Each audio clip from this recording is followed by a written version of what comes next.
একটা হাদিসে নবীজি বলছেন, যদি কেউ চুরিও করে, জিনাও করে, কিন্তু শিরক মুক্ত আমল নিয়ে আল্লাহর সামনে দাঁড়ায়, আল্লাহ তাকেও মাফ করে দিবেন ইনশাআল্লাহ। এটাই সেই হাদিসের ব্যাখ্যা। আসলে লা ইলাহা ইল্লাল্লাহ যে ব্যক্তি মন থেকে পড়েছে, কলবের মধ্যে সরিষা দানা পরিমাণ ঈমান আছে, মানে শিরকের পাপ করে নাই, ইনশাআল্লাহ তাআলা আল্লাহ পাক তাকে জান্নাত দিবেন একদিন না একদিন ইনশাআল্লাহ। আল্লাহ পাক তাকে বলে শাস্তি দিতে পারেন, মাফ করাতে পারেন, কিছু আযাব দিয়ে হলেও আল্লাহ পাক তাকে জান্নাতে দিবেন ইনশাআল্লাহ তাআলা। এখন প্রশ্ন হচ্ছে, তাহলে সহিহ বুখারীর এই হাদিসটা কেমন? কোন হাদিস? নবী সাল্লাল্লাহু আলাইহি ওয়াসাল্লাম বলছেন, এই হাদিসটা আসছে বুখারীতে 4 বার, একবার না কিন্তু 4 বার। নবীজি বলছেন, কিয়ামতের দিনে, মনোযোগ দেন প্রিয় ভাই, কিয়ামতের দিনে আদম আলাইহিস সালামকে ডেকে আনা হবে, ডেকে বলা হবে, তোমার সন্তান যারা আছে, আদম সন্তান, তাদের মধ্য থেকে তুমি জাহান্নামীদেরকে আলাদা করে ফেলো। আদম আলাইহিস সালাম বলবেন, হে আল্লাহ, কতজনকে আলাদা করো? আল্লাহ পাক বলবেন, প্রতি 1000-এ 999 জনকে জাহান্নামের জন্য আলাদা করে দাও। নাউজুবিল্লাহ বলবেন। প্রতি 1000-এ 999 জনকে জাহান্নামের জন্য আলাদা করে দাও। সহিহ বুখারীতে 4 বার আসে, একবার না, 4 বার। এবার সাহাবীরা কিন্তু একটু বিচলিত হয়ে পড়লেন। তিনি বলেন, ইয়া রাসূলুল্লাহ, তাহলে কিভাবে হবে? নবী সাল্লাল্লাহু আলাইহি ওয়াসাল্লাম বলছেন, আশ্বস্ত হও, জান্নাতীদের কাতার হবে 120টা। কয়টা? 120টা। তার মধ্যে 80টা কাতার হবে আমার উম্মতে মুহাম্মাদের ইনশাআল্লাহ। এবং এই হাদিসটাও শোনালেন যে ব্যক্তি এই উম্মতের মধ্যে আল্লাহর সাথে শিরক না করে মারা যাবে, আল্লাহ পাক তাকে মাফ করে দেবেন ইনশাআল্লাহ। তাহলে প্রশ্ন, এত পার্সেন্টেজ, হিউজ পার্সেন্টেজ মানুষ কেন তাহলে জাহান্নামে যাচ্ছে? তাদের আমল নামায় কোন পাপটা থাকতে পারে যার কারণে তারা জাহান্নামে যাচ্ছে? উত্তর দেন দেখি। আল্লাহ পাক কিন্তু বলে দিয়েছেন, আল্লাহ পাক শিরক ছাড়া যে কোনো গুনাহ যাকে ইচ্ছা মাফ করতে পারেন। তাহলে এত বেশি মানুষ কেন জাহান্নামে যাচ্ছে? উত্তর, তাদের আমল নামায় কোন পাপ থাকতে পারে? শিরক। এবার আসেন, ইবলিস এবং তার অনুসারীরা উম্মতে মুহাম্মাদীকে বিভ্রান্ত করার জন্য এই শিরকের একটা ব্যাপক সয়লাব ছড়িয়ে দিয়েছে সমাজের মধ্যে। আমি খুব শর্ট করে বোঝাবো। আরেকটা হাদিস বলবো তার আগে আপনাকে, সেটা হলো, এই উম্মতের 70,000 মানুষ কিন্তু আবার বিনা হিসেবে জান্নাতে যাবে। এই উম্মতের 70,000 মানুষ বিনা হিসেবে জান্নাতে যাবে, যারা 1 নাম্বার পাখি উড়িয়ে ভাগ্য গণনা করে না। যারা পাখির সাথে ভাগ্য গণনা করে, শিরকের সাথে সম্পর্ক আছে কি নাই? আচ্ছা। যারা আগুনের শেখা টাকা দিয়ে আগুনের উল্কি অঙ্কন করে চিকিৎসা পদ্ধতি গ্রহণ করে না। যারা হারাম অবৈধ কোনো ঝাড়ফুঁক গ্রহণ করে না, যে তাবিজ কবজ কবিরাজি করে না, কুফরি কালাম করে ঝাড়ফুঁক করছে না, এগুলো করে না। যারা সর্বাবস্থায় আল্লাহর উপর তাওয়াক্কুল করে, 70,000 এমন মানুষ বিনা হিসেবে জান্নাতে যাবে ইনশাআল্লাহ। এটাও মাথায় নেন। এবার সামনে আসে, ইবলিস এবং তার অনুসারীরা কিভাবে শিরক ছড়িয়েছে? কয়ভাবে? উত্তর 3 ভাবে। কয়ভাবে? 3 ভাবে। আশ-শিরকু ফিল আকীদা, শিরক ছড়িয়েছে বিশ্বাসের মধ্যে। যেমন কিছু মানুষ বিশ্বাস করে এখন এই যুগে, এবং এই যুগেরও এদের সংখ্যা বেশি, তারা বিশ্বাস করে যে আল্লাহ এই মহাবিশ্ব সৃষ্টি করেন নাই, এই মহাবিশ্ব সৃষ্টি হয়েছে বিগ ব্যাং থেকে। এই কনসেপ্টে মানুষ নাই। কোরআনে সূরা আম্বিয়ার মধ্যে একটা কথা আছে, আওয়ালাম ইয়ারাল্লাযীনা কাফারু আন্না আস-সামাওয়াতি ওয়াল আরদা কানাতা রাতকান ফাফাতাকনাহুমা। আল্লাহ পাক বলছেন, কাফেররা কি লক্ষ্য করে দেখে না যে আসমান সমূহ এবং জমিন একটা বিন্দুর মধ্যে ছিল একত্রিত, আমি এটাকে বিচ্ছিন্ন করে দিয়েছি। যদি তারা বলেও যে বিগ ব্যাং থেকে সব সৃষ্টি হয়েছে, আমরা বলবো এই বিগ ব্যাং এর স্রষ্টা হচ্ছেন আল্লাহ রাব্বুল আলামিন। কথা বুঝতে পারছেন? তো এই যে চিন্তা ওদের যে আল্লাহ বলতে কেউ না, এটা শিরক কিনা? কেউ কেউ চিন্তা করছে যে আল্লাহ আছেন, আরো উপাস্য আছে, যেমন আল্লাহ, তার সন্তান নাউজুবিল্লাহ ঈসা আলাইহিস সালাম এবং পবিত্র আত্মা রুহুল কুদুস। এই সংখ্যায় লোক আছে কি নাই? এদের সংখ্যা কত বিশ্বে? 300-400 কোটি হবে কিনা? না না, আরো কম হবে, হয়তো বেশি বলে ফেলছে। মানে কোটি তো হবেই, 100 কোটির তো বেশি হবে নাকি? সারা বিশ্বে মুসলিমদের সংখ্যা বেশি না খ্রিস্টানদের? খ্রিস্টানদের মধ্যে 1 শ্রেণীর খ্রিস্টান, তারা সবাই বলে না, 1 শ্রেণীর খ্রিস্টান বলে যে আল্লাহ 3 জন, 3 ইলায় বিশ্বাস করে, 3 খোদায় বিশ্বাস করে। এই কয়েকদিন আগে বলেছি আমরা, কি নাউজুবিল্লাহ বলেছে, মেরি ক্রিসমাস বলেছে না, 25শে ডিসেম্বর। এবং মুসলিমরাও এর সাথে একাত্মতা প্রকাশ করেছে। আস্তাগফিরুল্লাহ ওয়া আতুবু ইলাইহি। সূরা মারিয়ামে আল্লাহ পাক বলছেন, তারা এমন একটা কথা বলে, লাকালু ইত্তাখাযাল্লাহু ওয়ালাদা, তারা বলে আল্লাহ সন্তান গ্রহণ করেছেন। নাউযু বিল্লাহ লাকাদ জিতুম শাইআন ইদ্দা তাকাদু সামাওয়াতু ইয়াতাফাত্তারনা মিনহু ওয়া তানশাক্কুল আরদু ওয়া তাখিরুল জিবালু হাদ্দা। আল্লাহ পাক বলছেন, কথার ওজনগুলো দেখেন। আল্লাহ পাক বলছেন যখন তারা বলে যে আল্লাহ সন্তান গ্রহণ করেছে, তখন আসমান নিজেই ফেটে পড়তে চায়, জমিন নিজেই চৌচির হতে চায় এবং পাহাড়গুলো নিজেই থরথর করে কেঁপে ভেঙে পড়তে চায়। আল্লাহ পাক এদেরকে ক্ষমতা দিতেন, ইচ্ছার স্বাধীনতা দিতেন, হ্যাঁ করো, তাহলে আসমান ফেটে পড়তো। এখন যখন আমরা বলছি যে মেরি ক্রিসমাস, আসমান ফেটে পড়তো।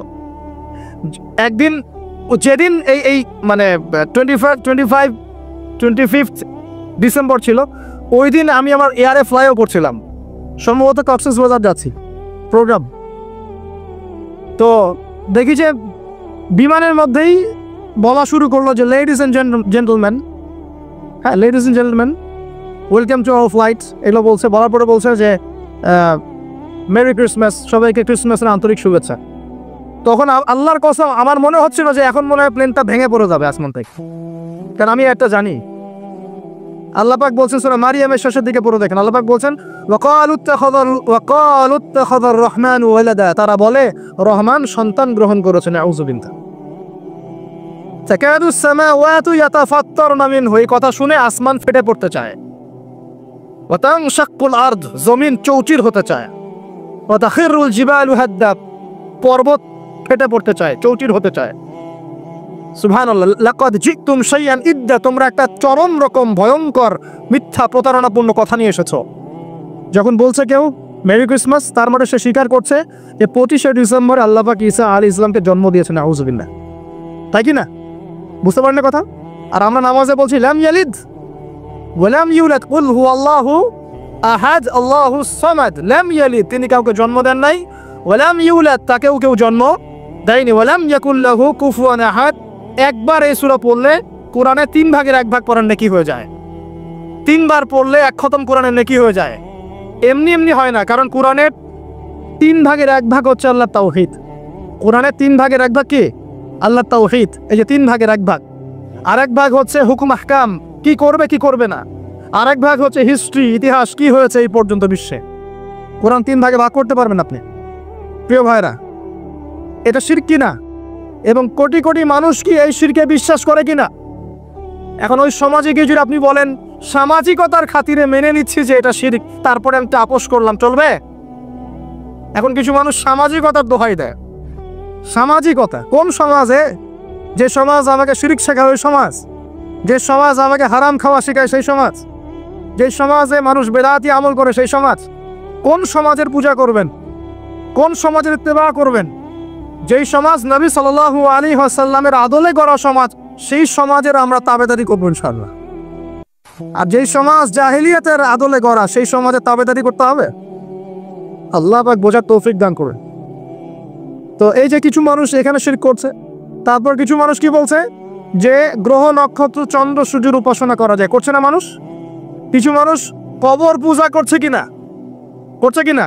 কিছু মানুষ মাজারের পূজা করছে কিনা? কিছু মানুষ মৃত ব্যক্তির কাছে নজর মানত করে কিনা? কিছু মানুষ মৃত ব্যক্তির কাছে যে কুরবানি জবাই করে কিনা? কিছু মানুষ এই যে জাদুবিদ্যার চর্চা করছে কিনা? তারপরে যে ভাগ্য গণনা করছে কিনা রাশিফল দেখে? কিছু মানুষ টিয়া পাখির মাধ্যমে ভাগ্য গণনা করছে কিনা? প্রত্যেকটা রন্ধ্রে রন্ধ্রে শিরক। প্রথম শিরক হচ্ছে আকীদার, বিশ্বাসের। আল্লাহ ছাড়া কেউ সন্তান দিতে পারে বিশ্বাস করলে শিরক। আল্লাহ ছাড়া কেউ আমাকে পরকালে বাঁচাবে বিশ্বাস করলে শিরক। আল্লাহ ছাড়া কেউ আমাকে ভালো করতে পারে বিশ্বাস করলে শিরক। খারাপ করতে পারে বিশ্বাস করলে শিরক। আল্লাহ ছাড়া কেউ অপকার করতে পারে বিশ্বাস করলে শিরক। আল্লাহ থেকে সব হয়, এই কনসেপ্টের বাইরে গেলেই শিরক হয়ে যাবে। সবকিছু কার থেকে হয়?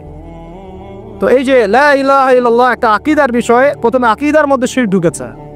একটা শিরক ঢুকেছে আমলের মধ্যে, আর শিরকু ফিল আমাল, আমলগুলোর মধ্যে। কিরকম? এই যে আল্লাহ বাদ দিয়ে অন্য কাউকে সেজদা করা, আল্লাহ বাদ দিয়ে অন্য কারোর জন্য নজর মানত করা, আল্লাহ বাদ দিয়ে অন্য কারোর জন্য যে আপনি কুরবানি করছেন, হ্যাঁ আল্লাহ ছাড়া অন্য কারোর কাছে দোয়া করছেন, সবই শিরক। এই যে আপনি হাতের মধ্যে একটা বালা পরে আছে, বালাটা খুলতে বললে খোলেন না। কেন খোলেন না? আপনার ধারণা এটা খুলে ফেললে আপনার ক্ষতি হবে, রোগ আর ভালো হবে না। এই যে আকীদা, শিরকি আকীদা, শিরকি আকীদা, টাটকা শিরকি আকীদা। যদি মনে করেন যে এটা খুললে, এই যে আংটি একটা পরেছেন মনে করেন, এই নিয়াতে পরে থাকেন যে এই আংটি পরার পরে আমার রোগ ভালো হবে, টাটকা শিরক এটা। এমনি যদি পড়েন সৌন্দর্য বর্ধনের জন্য পড়েছি, কোনো সমস্যা নাই, ইন্নামাল আমালু বিন্নিয়াত। কিন্তু যদি এই নিয়াতে পড়েন এই আংটিটা পড়লে আমার রোগটা ভালো হবে, খুললে আর রোগ ভালো হবে না, ব্যাস শিরক হয়ে গেছে। তারপরে বিয়ে হচ্ছে না, তাবিজ করতেছে, তাবিজ করলে বিয়ে হবে, শিরক হয়ে গেল। আবার একজন একজনকে ভালোবাসে, অবৈধ ভালোবাসা, বৈধটা না অবৈধটা। এখন তার আবার বিয়ে ঠিক হয়েছে এক জায়গায়, এই বিয়ে সে ভাঙাবে, কবিরাজের কাছে গিয়ে বিয়ে ভাঙানি করতেছে, চালাচালি করতেছে, নকশা আঁকতেছে, করে না? স্বামী স্ত্রীর কথা শোনে না, স্ত্রী চলে গেছে কবিরাজের কাছে, গিয়ে বলছে আমার স্বামী আমার কথা শোনে না, তাবিজ করবো, তাবিজ দেন। স্বামী ঘুমায়, বালিশের নিচে দেখে তাবিজ। আছেন এরকম কুফরি কালা? সবই সে, কেউ জাদুবিদ্যার চর্চা করতেছে মানুষ এখন। এবং বিশ্বাস করেন, আমি একটা নিউজ দিই আপনাদেরকে, এখন বিশ্বের একটা অংশের মানুষ সত্যি সত্যি ব্ল্যাক ম্যাজিক বা কালো জাদু করে। ব্ল্যাক ম্যাজিক বা কালো জাদুর চর্চা হচ্ছে, আবার নতুন করে বিশ্বে কালো জাদুর চর্চা হচ্ছে। এবং এর সাথে কিন্তু জিউসরা সম্পৃক্ত আছে। কারা সম্পৃক্ত? ওই যে যারা প্যালেস্টাইন কেড়ে নিয়েছে ওরাও সম্পৃক্ত আছে। তো খেয়াল রাখতে হবে এগুলো থেকে বাঁচার জন্য কি করব? বাঁচার জন্য প্রতিদিন 5 ওয়াক্ত নামাজ, পবিত্র অবস্থায় থাকার চেষ্টা করা, সকাল সন্ধ্যার মাসনুন দোয়া কালামগুলো পড়বেন হিসনুল মুসলিম বই থেকে। আর এই যে আপনার কোরআন তেলাওয়াত, ডেইলি একটু করে কোরআন তেলাওয়াত করলে ইনশাল্লাহ এই ধরনের চোখ লাগা, বদনজর, জাদুটোনা সব কিছু পরাজিত হয়ে যাবে ইনশাআল্লাহ তাআলা। বহু মানুষ জিনের উপাসনা শুরু করেছে, হ্যাঁ, জিন তাবে করছে, জিনকে দিয়ে কাজ করাচ্ছে। এগুলো তো সায়েন্স বিশ্বাস করে না, করে? জিন জাতির অস্তিত্ব আছে কি নাই? ওমা খলাকতুল জিন্না ওয়াল ইনসা, আল্লাহ পাক বলছেন ওমা খলাকতুল জিন্না ওয়াল ইনসা, আমি জিন আর মানুষকে সৃষ্টি করেছি কি জন্যে? ইল্লা লিয়াবুদুন, আমার ইবাদত করার জন্য। আমাদের সবার সাথেই একটা করে শয়তান জিন আছে, আছে না নাই? আছে। বাথরুমে যান না, বাথরুমে যাওয়ার সময় কি দোয়া পড়েন? আল্লাহুম্মা ইন্নী আউযু বিকা মিনাল খুবসি আর খাবাইস, মানে কি? খুবসি আর খাবাইস মানে কি? দুষ্ট নোংরা জিন শয়তান। তো সুলাইমান আলাইহিস সালামের যুগ থেকে জাদুবিদ্যার চর্চা চলে আসছে, এবং আমাদের নবী মুহাম্মদ সাল্লাল্লাহু আলাইহি ওয়াসাল্লামকেও কিন্তু জাদু করা হয়েছিল, জানেন এটা? আমাদের নবী সাল্লাল্লাহু আলাইহি ওয়াসাল্লামের মাথার চুল মোবারককে নিয়ে জাদু করেছিল এক ইহুদি মহিলা, ঠিক আছে? এই জাদুর অস্তিত্ব ছিল একটা কূপের নিচে। আলী রাদিয়াল্লাহু আনহু গিয়ে সেটাকে খুঁজে বের করেন, রাসূল সাল্লাল্লাহু আলাইহি ওয়াসাল্লামের সামনে ওটা ধ্বংস করে দেওয়া হয়। এরপরে এই সময় নাজিল হয় কুল আউযু বিরাব্বিল ফালাক মিন শাররি মা খালাক ওয়া মিন শাররি গাসিকিন ইযা ওয়াকাব ওয়া মিন শাররিন নাফাসাতি ফিল উকাদ। এটা হচ্ছে জাদুর আয়াত, ওয়া মিন শাররিন নাফাসাতি ফিল উকাদ ওয়া মিন শাররি হাসিদিন ইযা হাসাদ। এবার নাজিল হয় কুল আউযু বিরাব্বিন নাস মালিকিন নাস ইলাহিন নাস মিন শাররিল ওয়াসওয়াসিল খান্নাস আল্লাযী ইউওয়াসওয়িসু ফি সুদুরিন নাস মিনাল জিন্নাতি ওয়ান নাস। এই সূরা দুটো নাজিল হয় এই ঘটনার প্রেক্ষিতেই। আমরা তো শানে রাসূল অনেকে জানি না। তো এইগুলো এখন শিরকি আকীদা আমাদের সমাজে চলছে। আবার একটা কি, কথার মধ্যে শিরক চলছে, কথা। আমরা বলছি আমরাই সমস্ত ক্ষমতার অধিকারী, বলছে কি না? এরকম কথা শোনা যায় না? আর তাবারাকাল্লাযী বিয়াদিহিল মুলক মানে কি? বরকতময় সেই সত্তা যার হাতে সমস্ত ক্ষমতা, রাজত্ব। তাবারাকাল্লাযী বিয়াদিহিল মুলক, তিনি বরকতময় সত্তা যার হাতে সমস্ত ক্ষমতা। আমরা বলি লা হাওলা ওয়ালা কুওয়াতা ইল্লা বিল্লাহ, কোনো শক্তি সামর্থ্য নাই কে ছাড়া? আল্লাহ ছাড়া। আর আমরা এদিকে বলছি সমস্ত ক্ষমতা আমাদের হাতে। এটা কি শিরক হচ্ছে না? শিরক হচ্ছে। আমরা বলি, অনেক সময় বলে ফেলি, ভাই কেমন আছেন? হ্যাঁ ভাই, আপনার দোয়ায় ভালো আছে। আপনি কি আমার দোয়ায় ভালো আছেন? আপনাকে বলতে হবে যে আলহামদুলিল্লাহ, আল্লাহর ইচ্ছায়, অতঃপর আপনার দোয়ায় ভালো আছে। কথা খুব সাবধানে, আলহামদুলিল্লাহ আল্লাহর ইচ্ছায় এবং অতঃপর আপনার দোয়ায় ভালো আছে। অতঃপর বলতে হবে, অতঃপর, এবং না, অতঃপর। বলছে মা কেমন আছে? ভালো আছে, ডাক্তার ভালো ছিল, না হলে মাকে বাঁচানো যেত না, ব্যাস শিরক হয়ে গেল। বলছে নৌকাটা ডুবে যাচ্ছিল, মাঝি ভালো ছিল, না হলে নৌকা ডুবে যেত। ড্রাইভারটা ভালো ছিল, না হলে রাস্তা নির্ঘাত অ্যাক্সিডেন্ট হইতো। এইটা কথা আমরা চলতে ফিরতে শিরক করতেছি। এই যে মেয়ে ছেলেরা বল তোমাকে ছাড়া বাঁচবো না, বেঁচে থাকে কি হবে আপনার? যদি একটা মেয়ের জন্য জীবন দিয়ে দেন, তাহলে আল্লাহর জমিনে আপনি আল্লাহর জন্য কি করবেন? তো এই যে অনেক গানও আছে, দেখবেন অনেক গানের লিরিক্সগুলো, ম্যাক্সিমাম গানের লিরিক্সের মধ্যে দেখবেন শিরকি কথা আছে। খেয়াল করে দেখবেন, ম্যাক্সিমাম গানের লিরিক্সের মধ্যে শিরকি কথা আছে। কিন্তু আপনারা একটু খেয়াল করে দেখবেন, অনেক গানের লিরিক্স আছে এগুলো কিন্তু শিরকি কথা, আল্লাহর সাথে দ্রোহিতা হচ্ছে কি না? তো এই কথায় তিনটা ক্ষেত্র বললাম, কথায়, কাজে এবং চিন্তায়, এই তিনটা ক্ষেত্রে মুসলিম সমাজের মধ্যে এখন শিরক বিরাজ করছে। এটা আমাদের উম্মতের সবচেয়ে বড় সমস্যা এখন। আল্লাহ পাক আমাদের সবাইকে শিরক মুক্ত আমল করা তৌফিক এনায়েত করুন। সকলে বলি আমি। তাহলে কি করতে হবে?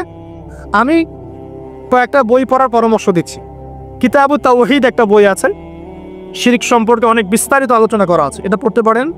তারপরে কোরআন সুন্নাহর আলোকে ইসলামী আকীদা একটা বই আছে, এটা পড়তে পারেন। আকীদা তাহাভিয়াটা পড়তে পারেন। আর শিরক সম্পর্কে আরও অনেক বইপত্র বাজারে বের হয়েছে, শিরক কী ও কেন ইত্যাদি টাইপের। এগুলো পড়লে আপনি শিরকের ধারণা পাবেন ইনশাআল্লাহ তাআলা। আল্লাহ পাক আমাদের সবাইকে শিরক মুক্ত আমল করার তৌফিক এনায়েত করুন। সকলেই বলি আমিন। আর একটা কথা বলি শিরক সম্পর্কে, সেটা হলো আধুনিক সময়ে কিন্তু নতুন একটা শিরক চালু হয়েছে, এটা শুনে রাখেন। সেটা কি? আল্লাহর যত হালাল আছে এগুলোকে মানুষ হারাম করছে দিন দিন, আর আল্লাহ পাকের হারামগুলোকে হালাল করছে দিন দিন।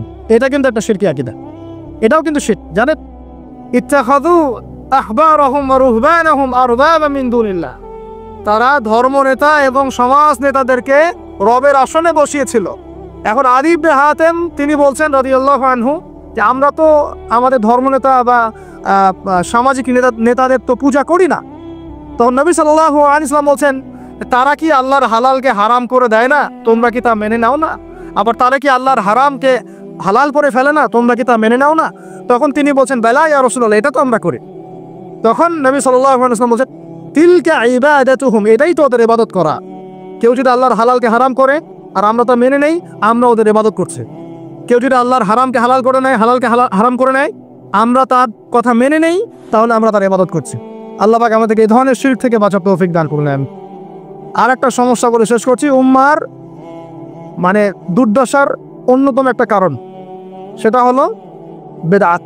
এটুক বলে একটু বসেন, 10 মিনিট সময় নেব। এটা একটা ইম্পর্টেন্ট টপিক, এটা একটু বুঝতে হবে, খুব ইম্পর্টেন্ট।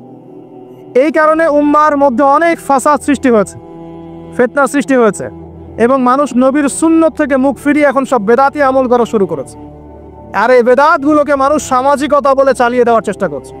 খুব খেয়াল রাখবেন, নবী সাল্লাল্লাহু আলাইহি ওয়াসাল্লামের সুন্নাহ মানে আল্লাহ পাক কোরআন নাজিল করেছেন, তার রাসূলের হাদিস আছে আমাদের সামনে।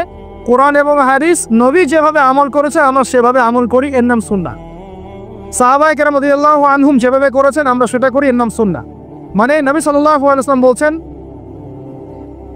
মাই ইয়াইশ মিনকুম বাদি, তোমাদের মধ্যে আমার পরে যারা বেঁচে থাকবে, ফাসায়ারা ইখতিলাফান কাসীরা, তোমাদের মধ্যে যারা বেঁচে থাকবে আমার পর তারা দেখবে অনেক ইখতিলাফ চলছে সমাজের মধ্যে। তো আলাইকুম বিসুন্নতি ওয়া সুন্নতি খুলাফায়ে রাশিদিন মাহদিন মিন বাদি, তখন তোমাদের কাজ হবে আমার সুন্নতকে আঁকড়ে ধরে থাকা এবং আমার হেদায়েতপ্রাপ্ত খোলাফায়ে রাশিদা সাহাবায়ে কেরাম তাদের সুন্নতকে আঁকড়ে ধরে থাকা।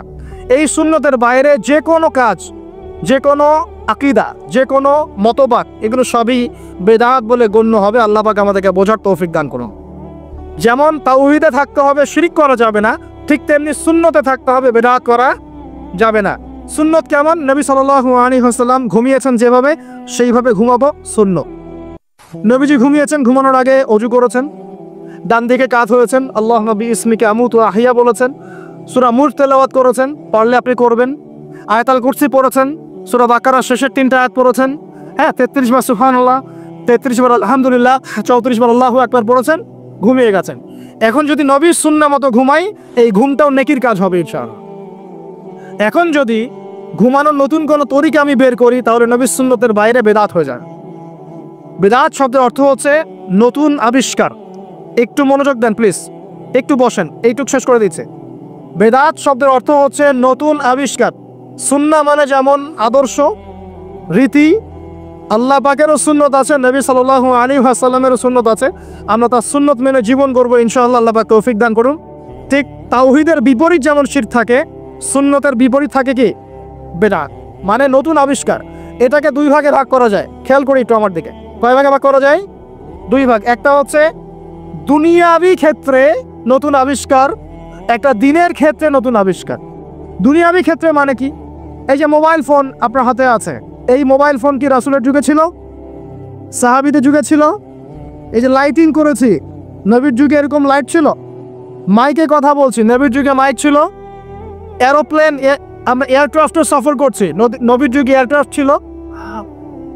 খেয়াল করে দেখেন, আমরা যখন বাহনে উঠছি, আমরা বাহনে উঠে দোয়া পড়ছি, আল্লাহু আকবার, আল্লাহু আকবার, আল্লাহু আকবার, সুবহানাল্লাযী সাখখারা লানা হাযা ওয়া মা কুন্না লাহু মুকরিনিন ওয়া ইন্না ইলা রাব্বিনা লামুনকালিবুন। এই দোয়া বদলে গেছে না যায় নাই? দোয়াটা কি বদলেছে? এই দোয়াটা নবী সাল্লাল্লাহু আলাইহি ওয়াসাল্লাম গাধার পিঠে উঠে পড়েছেন, ঘোড়ার পিঠে উঠে পড়েছেন, ওই সময়কার সমসাময়িক বাহনের পিঠে উঠে পড়েছেন। আমরা এ যুগের সমসাময়িক বাহনের পিঠে উঠে একই দোয়া পড়ছি। দোয়া কি চেঞ্জ হয়েছে না বাহন চেঞ্জ হয়েছে? এই যে বাহন যে পরিবর্তন হয়েছে, এটা টেকনোলজি না, প্রযুক্তি, টেকনোলজি। এটা হচ্ছে দুনিয়ার ক্ষেত্রে বেদাত, যেটা সম্পূর্ণ জায়েজ। কথা বুঝতে পারছেন? এটা সম্পূর্ণ জায়েজ যতক্ষণ পর্যন্ত না স্পষ্ট কোনো দলিল পাওয়া যাচ্ছে এটার। এই ক্ষেত্রে কেমন? নবী সাল্লাল্লাহু আলাইহি ওয়াসাল্লাম বলছেন, মান আহদাসা ফি আমরিনা হাযা, সহিহ মুসলিম হাদিস নাম্বার 1718। নবীজি বলছেন, মান আহদাসা ফি আমরিনা হাযা মা লাইসা মিনহু ফাহুয়া রাদ। কোন ব্যক্তি যদি এই দিন ইসলামের মধ্যে এমন কোন আমল চালু করে যে আমলের সমর্থনে আমাদের পক্ষ থেকে কোনো প্রমাণ নাই, সেটাই রাদ বা প্রত্যাখ্যাত, সেটা বাতিল। নবী সাল্লাল্লাহু আলাইহি ওয়াসাল্লাম অন্য হাদিসে বলছেন, মান আহদাসা ফি আমরিনা হাযা মা লাইসা মিনহু ফাহুয়া রাদ, মান আমিলা আমালান লাইসা আলাইহি আমরুনা ফাহুয়া রাদ। দিনের ক্ষেত্রে যদি আমরা এমন কোন আমল করি নেকির আশায়, সওয়াবের আশায়, যেটা রাসূল করেন নাই, সাহাবীরা করেন নাই এবং তাবেঈন ইমামগণ সবার থেকে প্রমাণিত না, এই কাজটা যদি সওয়াবের আশায় করতে যাই যার পক্ষে কোনো দলিল পাওয়া যায় না, সেটাকেই বাতিল, প্রত্যাখ্যাত, বেদাত বলা হয়। কথা বুঝতে পারছেন কিনা? উদাহরণ দিলে এবার ক্লিয়ার হবে। কয়েকটা ভাবে হতে পারে। যেমন এক নাম্বার ধরন কেমন? মনে করেন যে আপনি হালুয়া রুটির সেমাই খাবেন, খুব ভালো কথা। হালুয়া রুটির সেমাই খাওয়া কি জায়েজ না জায়েজ? এই খাওয়াটা হালাল না হারাম? হালাল। আপনি এখনও খেতে পারেন, আপনি সকালেও খেতে পারেন, আপনি দুপুরেও খেতে পারেন, যখন ইচ্ছা তখন খেতে পারেন। কিন্তু যদি আপনি কোনো দিবসকে কেন্দ্র করে এরকম একটা সংস্কৃতি চালু করেন যে আজকে 15ই শাবান আমরা সবাই এখন হালুয়া রুটি খাবো, এই যে একটা দিনকে কেন্দ্র করে আপনি একটা নতুন কাজ শুরু করলেন, এই কাজটাকে আমরা বেদাত বলে ফেলছি। মনে করেন আপনি দরুদ পড়বেন, খুব ভালো কথা, দরুদ ভালো জিনিস, দরুদ পড়লে নেকি হয়। কিন্তু আপনি দরুদ পড়লে নেকি হয়, রাসূলের জীবনী চর্চা করলে নেকি হয়, তাকে সালাম দিলে নেকি হয়, সব ঠিক আছে। কিন্তু এখন যদি আপনি নবীর জন্ম দিবসটাকে কেন্দ্র করে এই কাজগুলোকে ঘটা করে করার চেষ্টা করেন, যেটা নবীজি করেন নাই, সাহাবীরা করেন নাই, এটা হলো ধরনগত বেদাত। কথা বুঝতে পারছেন কিনা? 2 নম্বরে আসেন, একটা হয় জিন্সগত। জিন্স মানে প্রকরণ। এটা কেমন? আল্লাহ পাক আমাদেরকে কুরবানি করতে বলেছেন চতুষ্পদ জন্তু। চতুষ্পদ জন্তু বুঝি 4 পাওয়ালা। এখন ঘোড়ারও তো 4 পা। এখন যদি আমরা কোরবানি করতে গিয়ে এখন ঘোড়া কোরবানি করা শুরু করি, বলেন কি বুঝলেন? আচ্ছা ঘোড়া বাদ দেন, মুরগি কোরবানি করা শুরু করবে, মোরগ কোরবানি করা শুরু করলে মনে করলেন যে সমস্যা কি? এটাও তো আল্লাহর সৃষ্টি, হালাল তো, মুরগি খাওয়া তো হালাল, মোরগ খাওয়া তো হালাল, তো গরু ছাগল বাদ দিয়ে মুরগি কোরবানি করলাম, কি সমস্যা? করতে পারবেন না, কারণ আল্লাহ পাক চতুষ্পদ জন্তু কোরবানির কথা বলেছেন। এটা যদি করেন জিন্সগত বেদাত হয়ে যায়। কথা বুঝতে পারছেন? 3 নাম্বার একটা হচ্ছে যেটাকে আমরা বলি আদাদ বা সংখ্যাগত। যেমন আল্লাহ পাক বলেছেন এশার নামাজ পড়তে 4 রাকাত, ফরজ নামাজ কয় রাকাত?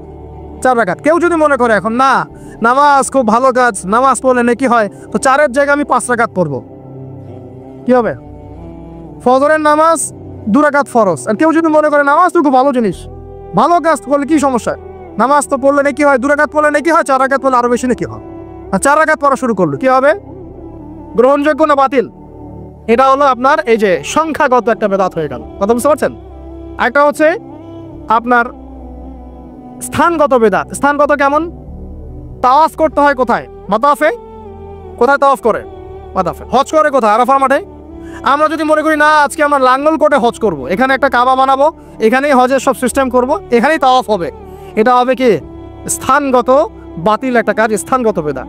তাওয়াফ করতে হয় মাতাফে। মাতাফে অনেক ভিড়, তাওয়াফ করার জায়গা নাই। কেউ মনে করলো না আমি হারাম শরীফের পিছন দিক থেকে তাওয়াফ করে আস, 7 বার চক্কর দিয়ে আসে, হবে স্থানগত বেদাত। এরকম করে সংখ্যাগত, ধরনগত, স্থানগত, প্রকরণগত বেদাত হতে পারে। আবার পদ্ধতিগত হতে পারে, কাইফিয়াত। যেমন ওযু করতে হয়, প্রথমে বিসমিল্লাহ বলেন, এই যে হাত ধুচ্ছেন, কুলি করছেন, নাকে পানি দিচ্ছেন, তাই না? তারপরে কোনোই ধুচ্ছেন, আস্তে আস্তে পা ধুচ্ছেন। এখন আপনি চিন্তা করলেন যে ওযু তো ওযুই, হাত ধোয়া পা ধোয়া নিয়েই কথা। আমি আগে পাটা ধুই, তারপরে মাথা মাসা করে, তারপরে হাত ধুবো কনুই পর্যন্ত, তারপরে কুলি করে ওযু মাশাআল্লাহ সারা। পদ্ধতি নতুন বানালেন, এটা কি হবে? পদ্ধতিগত বেদাত। বেদাতের কেন করে মানুষ? অজ্ঞতাবশত, হঠকারিতাবশত, দলিল না থাকার কারণে, জাল দলিল পেশ করার কারণে। কেন মানুষ করে? মানুষ করে দুনিয়ার স্বার্থগত কারণে, লৌকিকতার কারণে, মানুষকে সন্তুষ্ট করার কারণে। কি পরিণতি হবে? 2-4টা হাদিস বলে শেষ করছে। একটু শোনেন, নবী সাল্লাল্লাহু আলাইহি ওয়াসাল্লাম বলছেন, আমি সবার আগে হাউজে কাউসারে যাব, যাওয়ার পরে আমি তোমাদের জন্য অপেক্ষা করতে থাকবো, আর মানুষ আমার সামন দিয়ে চলে যাবে। মান মাররা আলাইয়া শারিবা, যে আমার সামন দিয়ে যাবে সে এই হাউজে কাউসারের পানি পাবে আমার কাছে। ফামান শারিবা লাম ইয়াজমা আবাদা, কেউ যদি একবার পান করে সে কখনো পিপাসার্ত হবে না। হাউজে কাউসারের পানি হবে মধুর চেয়ে মিষ্টি, দুধের চেয়ে সাদা। একবার পান করলে আর কখনো পিপাসার্ত হবে না। এবার নবী সাল্লাল্লাহু আলাইহি ওয়াসাল্লাম বলছেন, খেয়াল করেন, নবীজি বলছেন, সুম্মা ইউহালু বাইনি ওয়া বাইনাকুম, এরপর আমার এবং তাদের মাঝখানে হঠাৎ একটা পর্দা পড়ে যাবে। আমি বলবো, ইন্নাহুম মিন্নি, তার তো আমার উম্মত। পর্দা কেন পড়ে গেল? কেন পর্দা পড়ে গেল? নবী সাল্লাল্লাহু আলাইহি ওয়াসাল্লামকে বলা হবে, ইন্নাকা লা তাদরি, ইন্নাকা লা তাদরি, হে নবী আপনি জানেন না, মা আহদাসু বা'দাক, তারা আপনার ইন্তেকালের পরে দিনের মধ্যে কত নতুন নতুন বেদাত, আমল এবং আকীদা চালু করেছিল, আপনি জানেন না। নবীজি তখন বলবেন, সুখান সুখান, দূর হয়ে যাও, দূর হয়ে যাও, লিমান গায়্যারা বা'দি, যারা আমার পরে দিনকে পরিবর্তন করেছো তারা এখান থেকে দূর হয়ে যাও। অন্য হাদিসে আসছে, নবী সাল্লাল্লাহু আলাইহি ওয়াসাল্লাম বলেন, মান আহদাসা হাদাসান, কেউ যদি কোনো বেদাত করে, ওয়া আওয়া মুহদিসান, এবং বেদাতিকে সম্মান করে আশ্রয় দেয়, সে যেন ইসলাম ধ্বংস করার কাজে সাহায্য করলো। একটা হাদিসে বলছেন, ফাআলাইহি লানাতুল্লাহি ওয়া মালাইকাতিহি ওয়ান নাসি আজমাইন, কেউ যদি বেদাত করে, বেদাতিকে আশ্রয় দেয়, তাকে সম্মান করে, তার উপরে আল্লাহ এবং তার ফেরেশতা এবং পুরো মানব জাতির লানত অভিশাপ আছে। আরেকটা হাদিসে নবীজি বলছেন, 3 জন ব্যক্তি আসছে তার আমল দেখতে, আমল দেখে একজন বলছে, নবীজির আমল তো কম মনে হচ্ছে, নবীজির আমল দেখলে আমাদের চলবে না। قد غفر له ما تقدم من ذنبه وما تأخر, নবীজির আগের পরে সব গুনাহ মাফ, তার আমল দেখলে আমাদের চলবে না। ফাইন্নাহুম তাকাল্লুহা, আমলকে তার অল্প মনে করলো। একজন বলছে, আম্মা আনা, আমি ফাউসাল্লি লাইলান আবাদা, আমি সারা রাত নামাজ পড়বো, আমি ঘুমাবো না। আরেকজন বলছে, আনা আসুমুদ দাহরা ওয়ালা উফতির, আমি বছরের প্রত্যেক দিন রোজা রাখবো, কোনোদিন রোজা ভাঙবো না। আরেকজন বলছে, আনা আতাজিরুন নিসা, আমি মহিলাদেরকে ত্যাগ করলাম, ওয়ালা আতাজাওয়াজু আবাদান, আমি কোনোদিন বিবাহ শাদী করবো না। এবার নবী সাল্লাল্লাহু আলাইহি ওয়াসাল্লাম এসে বলছেন, আনতুম কুলতুম কাযা ওয়া কাযা, তোমরা কি এরকম এরকম কথা বলছিলে? ওয়াল্লাহি, আমি আল্লাহর কসম করে বলছি, ওয়া ইন্নী লা আখশাকুম লিল্লাহি ওয়া আতকাকুম বিহি, আমি তোমাদের চাইতে বেশি আল্লাহকে ভয় করি এবং আমি তোমাদের মধ্যে বেশি মুত্তাকি মানুষ, তোমাদের মধ্যে সবচেয়ে মুত্তাকি আমি, এবং আমি সবচেয়ে বেশি আল্লাহকে ভয় করি। কিন্তু আনা উসাল্লি ওয়া আরকুদ, আমি নামাজ পড়ি আবার ঘুমাই, রাতে আমি নামাজও পড়ি, কিছু অংশ ঘুমাই। আনা আসুম ওয়া আফতির, আমি সিয়ামও রাখি আবার ছেড়েও দিই, রোজাও রাখি ছেড়েও দিই, তা না আমি সারা বছর রোজা রাখি না। আনা আতাজাওয়াজু নিসা, আমি যে বিয়ে শাদী করেছি, আমার স্ত্রীরা আছে, আমার একাধিক স্ত্রী আছে। ফামান, শোনেন, ফামান রাদিবা আন সুন্নতি, নবীজি বলছেন, কেউ যদি আমার এই সুন্নত থেকে মুখ ফিরিয়ে নেয়, ফামান রাদিবা আন সুন্নতি, কেউ যদি আমার সুন্নত থেকে মুখ ফিরায়, মানে বেদাতি আমল চালু করে, তাহলে কি? ফামান রাদিবা আন সুন্নতি ফালাইসা মিন্নি, সে আমার উম্মতের অন্তর্ভুক্ত না। এই হাদিস যথেষ্ট। নবীর সুন্নত যখন যেটা যেভাবে পাবেন সেইভাবে আমল করবেন, এর বাইরে কোনো তরিকা ফলো করতে গেলে কি হবে? সুন্নাহর খেলাফ বেদাত হবে। বেদাত করলে আমল ধ্বংস হয়ে যায়, আল্লাহ পাকের লানত পেতে হয়, ফেরেশতারা অভিশাপ করেন, পুরো মানব জাতি অভিশাপ করে। এবং যে ব্যক্তি শুধু বেদাত করে না, বেদাতিকে আশ্রয় দেয়, তাকে নবী সাল্লাল্লাহু আলাইহি ওয়াসাল্লাম বলছেন, সে যেন ইসলাম ধ্বংস করার কাজে সাহায্য করলো। আর দুটো মারাত্মক কথা হচ্ছে এই, ইমাম ইবনে তাইমিয়া তিনি বলছেন যে আল বেদাআতু আহাব্বু ইলাল ইবলিস মিনাল মাসিয়া, এই বেদাতগুলো ইবলিসের কাছে পাপের চাইতে বেশি পছন্দের মিষ্টি। কারণ একজন পাপী মানুষ তওবা করার ফুরসত পায়, সে মনে করে যে আমি চুরি করছি, জিনা করছি, খারাপ কাজ করছি, এটা পাপ হচ্ছে, সে তওবা করার সুযোগ পেতে পারে। কিন্তু একজন বেদাতি মানুষ, সে মনে করে আমি ভালো কাজই তো করছি, আমি কেন তওবা করব? তাই মৃত্যুর আগ পর্যন্ত তো তওবা করার ফুরসত হয় না, এটা খুব খারাপ। সে যদি বেদাতি আমল করে, সে প্রমাণ করতে চাচ্ছে যে সে রাসূল সাল্লাল্লাহু আলাইহি ওয়াসাল্লামকে বলতে চাচ্ছে যে আল্লাহর রাসূল দিনকে পরিপূর্ণ করেন নাই, আমি তার চেয়ে দিন বেশি বুঝি, এবং রাসূল সাল্লাল্লাহু আলাইহি ওয়াসাল্লাম দিনের আমানতদারিতার সাথে খেয়ানত করেছেন, নাউযুবিল্লাহি মিন